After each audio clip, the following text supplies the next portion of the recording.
கொடுங்கியூர் தீ விபத்து ஒரு சிறிய விபத்தாக ஒரு சிறிய கடையில் ஏற்பட்ட விபத்து. ஆனால் ஒரு தீயணைப்பு வீரரின் உயிரை பலி வாங்கியிருக்கின்றது. இன்னும் 3 பேர் தீவிர சிகிச்சை பிரிவில் அனுமதிக்கப்பட்டிருக்கின்றார்கள். இதை குறித்து தான் நாம் பேசவிருக்கின்றோம். நம்மோடு இந்த 8 திசை நிகழ்ச்சிக்காக விருந்தினர் இணைகிறார். அவரை வரவேற்கலாம். திரு பிரதீப் காந்தி, தீயணைப்பு மற்றும் பாதுகாப்பு ஆலோசகர். சார் வணக்கம். வணக்கம். இது போன்ற இப்படி தீ விபத்துகள் தொடர்ச்சியாக இருக்கின்றது. சென்னை சில்க்ஸ் கட்டட தீ விபத்திலையும் அந்த கட்டடத்தை இடிப்பு பண்ணியப்போ ஒரு ஊழியர் உயிரிழந்தார். தற்போது தீயணைப்பு வீரரே உயிரிழந்திருக்கிறார். இதெல்லாம் நீங்கள் எப்படி பார்க்குறீங்க? கொடுங்கியூர் தீ விபத்து ஒரு துரதிருஷ்டவசமானது. இப்போ அதில் பார்த்திங்கன்னா தீயணைப்பு வீரர்கள் ஒரு பாதுகாப்பு குறித்து எந்த விதமான உடைகள் இல்லாமல் அவங்க போனது நாங்கள் தப்புன்ற மாதிரி பார்க்குறோம். ஏன்னா அதுக்கு அதுக்கு ஒரு ஷூட் இருக்குது. அதாவது ஃபயர் ப்ராக்சிமிட்டி என்ட்ரி ஷூட், அது பேர். அது நீங்கள் எவ்வளோ ஃபயரில் இருந்தாலும் நடந்து போய்ட்டுருக்கலாம் அந்த ஷூட் போட்டிருந்தா. அது ஏன் அவங்க யூஸ் பண்ணல அப்படின்றது தெரியல. ரெண்டாவது ஏன்னா ஆல்ரெடி இந்த பேக்கரியில் ஃபயர் ஆகிருக்கு. ஃபயர் ஆகி அப்போ சிலிண்டர்லாம் இருக்குன்றது தெரிஞ்சுமே அவங்க உள்ளார எவ்வளோ தைரியமாக போயிருக்காங்கன்றது எதனால் உள்ளார போனாங்கன்னே தெரியல. வெடிக்காதுன்னு நினச்சி போனாங்க. இதில் ஒரு புரோட்டோக்காலே இல்லையா? புரோட்டோக்காலே இல்லை. இப்போ வெளிநாடுகள்லாம் பார்க்குறோம், ஒரு விபத்து ஏற்பட்டுருச்சுன்னா உடனே அந்த இடத்த சீல் பண்ணிடுவாங்க. இந்த இடத்துக்கு மேலே பொதுமக்கள் போகக்கூடாதுன்ற ஒரு சீல் பண்ணியிருப்பாங்க. பொதுமக்கள் நிறைய பேர் கூட இருந்திருக்கிறாங்க, காவல்துறையினர் இருந்திருக்கிறாங்க. இவர்கள் நீங்கள் சொல்கிறது மூலம் சிலிண்டர் இருக்குன்றது அவர்களுக்கும் தெரியும். ஆனால் ஒரு புரோட்டோக்காலே இல்லாமல் அந்த இதை கதவை அந்த ஷட்டரை அவர்கள் உடைக்க, பொதுமக்களுக்கு எந்த அளவுக்கு தெரியும்ன்றது தெரியல. பட் வீரர்களே உள்ளார போயிருக்காங்களே. இல்ல, பொதுமக்கள் அந்த இடத்துக்குள்ள போக கூடாதுன்றது தானே ஒரு அடிப்படை புரோட்டோகால். ஏன்னா பொதுமக்கள் அந்த மீட்பு பணியில ஈடுபட்டிருக்க தீயணைப்பு வீரர்கள், போலீஸ் ப்ரொடெக்ஷன் பண்ணி நிறைய பேரை நவுத்திட்டாங்க. அதனாலதான் கம்மியான பேர் அடிபட்டிருக்காங்க. இல்லைன்னா இன்னும் நிறைய ஆயிருக்கும்.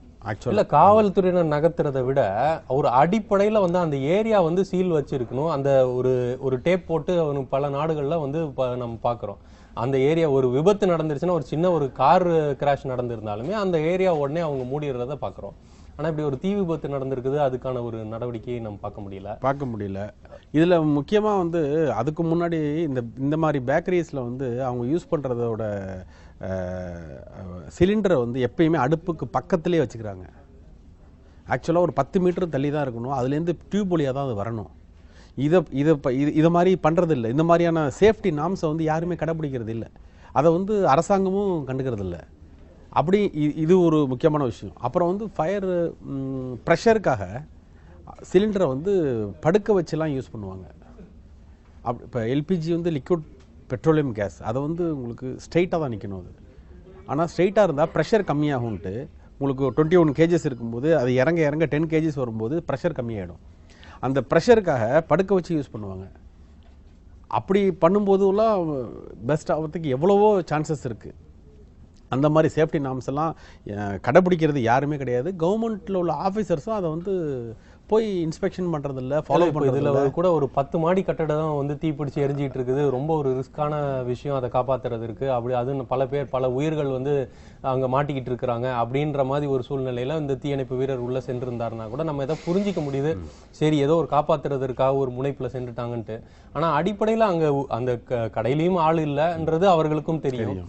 ஆனால் ஒரு அலட்சிய போக்கு ஒரு அரசாங்கத்திற்கு அவர்களுக்கான அடிப்படை பயிற்சி கூட இல்லை அப்படின்னு நினைக்கிறீங்க? பயிற்சியே இல்லை, சுத்தமாக இல்லை. அதாவது ஒரு ஒரு ஒரு காமன் மேனுக்குள்ள ஒரு யோசனை பண்ணுற அளவுக்கு கூட இல்லை. ஏன்னா ஆல்ரெடி அது எரிஞ்சதுக்கப்புறம் எப்படி ஷட்டரை தூக்கிட்டு உள்ளார போனாங்கன்னே தெரியலையே. இது 100% ராங் வே. அவ்வளோதான் எங்களை பொறுத்தவரையும் சொல்ல முடியும். ஏன்னா ஒரு சேஃப்டி மெஷர்ஸே இல்லாமல் இருந்தால் கூட அவங்க இல்லாமல் போயிருக்கக்கூடாது. அப்படி இருந்தாலும் இப்போ என்னமோ கேஷுவலாக இது எப்படி இருக்குன்னா, ஒரு வீட்டில் ஒரு பங்களாவில் AK-47 டெரரிஸ்ட் இருக்கும்போது தைரியமாக உள்ளார போகிற மாதிரி இருக்குது. ஆக்சுவலாக அது ஒரு நாம்ஸே இல்லைன்றது தான் நம்மளுக்கு தெரியுது. அது மட்டும் இல்லாமல் இப்போ பயிற்சிகள்லாம் நடக்குதா? தீயணைப்பு வீரருக்கான பயிற்சியெல்லாம் இப்போ ஒரு விஷயத்த ஒன்னொன்னே அணுகணும்னா அது அதற்கான சேஃப்டி ப்ரிகாஷன்ஸ்ன்றது உபகரணங்களையும் தாண்டி பயிற்சி, அது உபகரணம் இல்லைன்னா கூட அதற்கான இந்த அளவில் தான் இதை கையாளணும் அப்படின்ற பயிற்சியெல்லாம் தீயணைப்பு வீரர்களுக்கு இருக்குதா? அந்த அகாடமிலாம் செயல்படுதா? இல்லை, அப்படி செயல்படுதா என்ற இந்த அளவுக்கு தெரியல. பட் செயல்பட்டுட்டா இந்த அளவுக்கு வராது. ஆக்சுவலாக அவங்க சொல்கிறது 7,000 7000 பேர் இருக்கிறாங்கன்னு சொல்கிறாங்க டோட்டலாகவே. அவங்க 350 ஒர்க் ஸ்டேஷன் இருக்குது, ஃபயர் ஸ்டேஷன் இருக்குது. அதுக்கு வந்து 7000 பேருன்னு அஃபிஷியலாக டிக்ளேர் பண்ணியிருக்கிறாங்க அவங்க. எல்லாருக்கும் ட்ரைனிங் வந்து இப்போ இப்போ இறந்து போன ஏகராஜ் அவரே வந்து ட்ரைனிங்காக வந்தவர் தான் இங்கே. அவர் விருதுநகர் ஐ திங்க் ஸோ. அவர் ட்ரைனிங்காக இல்லை பயிற்சிக்காக வந்தவர்னு போட்டிருக்கு. சில சமயம் வந்து ஷார்ட்டேஜ் ஆஃப் மேன் பவர் அதற்கும் அதையும் வந்து ஈடு செய்கிறதுக்காக அப்படி இப்போ அவர்களை மாற்றி போடுறாங்க. பட் இவர் வந்து பயிற்சிக்காக தான் வந்திருக்காரு. ஸோ அது பயிற்சிகள் நடந்துக்கிட்டு இருக்கு. பட் முக்கியமாக என்ன தான் பயிற்சிகள் இருந்தாலும் எக்யூப்மெண்ட்டு எஃபிஷியண்ட்டாக இருக்குன்றது தானே முக்கியம். இப்போ நான் சொல்கிற ஷூட் வந்து எவ்வளோ ஷூட் இருக்குது, அந்த ஷூட் போட்டால் பிரச்சனையே கிடையாது. அது மாதிரி ஒரு ஷூட் போட்டு நம்ம பார்த்ததே இல்லை. நம்ம படங்கள்ல யாரும் நம்மளுடைய தீயணைப்பு வீரர்கள் பார்த்தது இல்லை. வெளிநாடுகள்ல இருக்கு, எல்லா நாட்டிலையும் இருக்கு, நம்ம ஊர்லயும் இருக்கு, வாங்கி வச்சிருக்காங்க.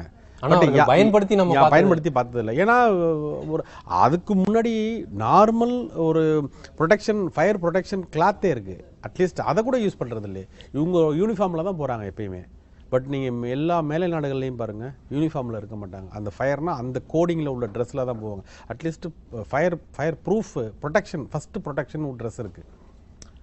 அது தெரிந்து இவர்கள் போடக்கூடிய அதிகப்படியான ஒரு பாதுகாப்பு உபகரணம்னா தலைக்கவசம் போட்டுக்கிறாங்க. ஆமாம், அதை தாண்டி வேற நம்மளால பார்க்க முடியல.